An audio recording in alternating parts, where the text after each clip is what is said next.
नमस्कार, मैं हूं शशांक और आप देख रहे हैं NBC 24। बिहार में महागठबंधन की साथी रही भाकपा माले आज प्रेस कॉन्फ्रेंस की है। उन्होंने बिहार सरकार को तमाम मुद्दों पर घेरने की कोशिश की है। भाकपा माले का कहना है कि बिहार सरकार स्वास्थ्य व्यवस्था, शिक्षा व्यवस्था और रोजगार पे बिल्कुल फेल नजर आ रही है। जिस तरह भाजपा ने ये वादा किया था कि हम 19 लाख रोजगार देंगे, तो आखिर भाजपा कहाँ है?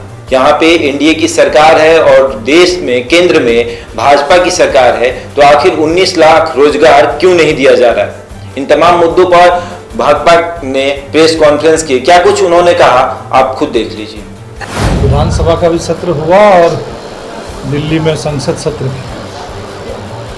तो सबसे पहले तो हम ये कहना चाहेंगे कि बिहार विधानसभा सत्र में जो पिछले सत्र में विधायकों पर जिस तरीके से हमला किया गया था, और वो न सिर्फ विधायकों पर हमला था बल्कि पूरे लोकतंत्र पर, विधानसभा की अपनी गरिमा पर, और इस विधानसभा सत्र में ये ज़रूरी था कि सरकार इस पर स्पष्टीकरण देती और इसके लिए माफ़ी मांगती बिहार की जनता से, लेकिन ऐसा हुआ नहीं। फिर भी बिहार की परिस्थिति को देखते हुए हमने ये सोचा कि कम से कम विधानसभा सत्र चले और ज़रूरी मुद्दों पर बातचीत हो। तो एक तो ये एक बिहार के विधानसभा के इतिहास में एक काला अध्याय ये शामिल हो गया, जिसमें भविष्य में ज़रूर जवाब देना पड़ेगा इस सरकार। दिल्ली में जो सत्र चल रहा है उसमें तो सबसे बड़ी बात हमने देखा कि एक तो किसान जो बॉर्डर पर आंदोलन कर रहे थे, इस बार वो किसान आंदोलन बिल्कुल संसद के करीब आ पहुंचा, और जो समानांतर संसद का संचालन किया किसानों ने वो ज़बरदस्त था। हर कृषि कानून को लेकर के बहस हुई, महिलाओं ने अलग से किसान संसद संचालित किया, और इस पूरे मुद्दे पर सरकार को किसानों ने बेनकाब किया है। तो हमें लगता है कि उससे तो बिल्कुल ये बात गई है कि कृषि कानूनों को, जो पूरी तरह से कृषि विरोधी है, किसान विरोधी है और कंपनी परस्त है, जितनी जल्दी हो सरकार इन कानूनों को वापस करे। जब किसानों की संसद चल रही थी, हमने देखा कि वहीं बगल में पार्लियामेंट स्ट्रीट थाने से बिल्कुल नज़दीक एक जमावड़ा होता है, और वहाँ बाकायदा मुस्लिम निधन का एक आह्वान किया जाता है, एक जेनोसाइड का कॉल दिया जाता है, खुलेआम फ़ोन नंबर के साथ बांटते हुए, पर्चा बांटते हुए।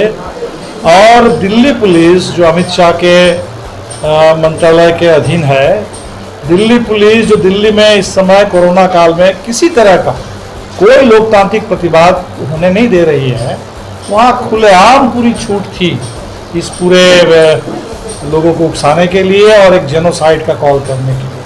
और अभी भी कुछ कार्रवाई हुई तो वो लोगों को जमानत पर छोड़ा जा रहा।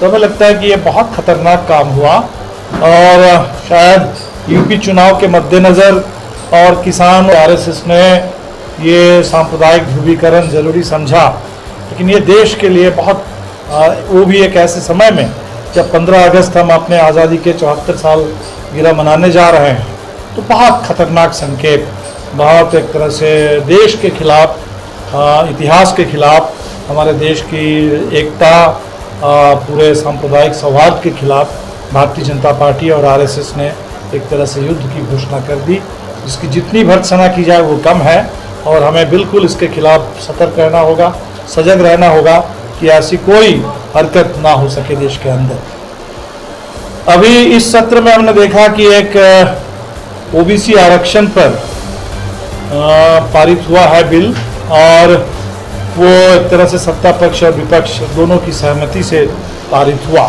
तो इसकी तो ज़रूरत थी, और इस सवाल पर जो राज्य सरकारों को एक अधिकार मिला है अपने अपने प्रदेश की स्थिति के मुताबिक ओबीसी सूची को फाइनलाइज कर। तो देखा आपने किस तरह उन्होंने बिहार सरकार को घेरने की कोशिश की है, और उन्होंने ये बात साफ साफ कह दिया है कि हम महागठबंधन के साथ मिलकर सड़क पर एक आंदोलन करेंगे। ये बड़ा आंदोलन होगा जिसमें हम बिहार सरकार को घेरेंगे और भाजपा को आईना दिखाएंगे।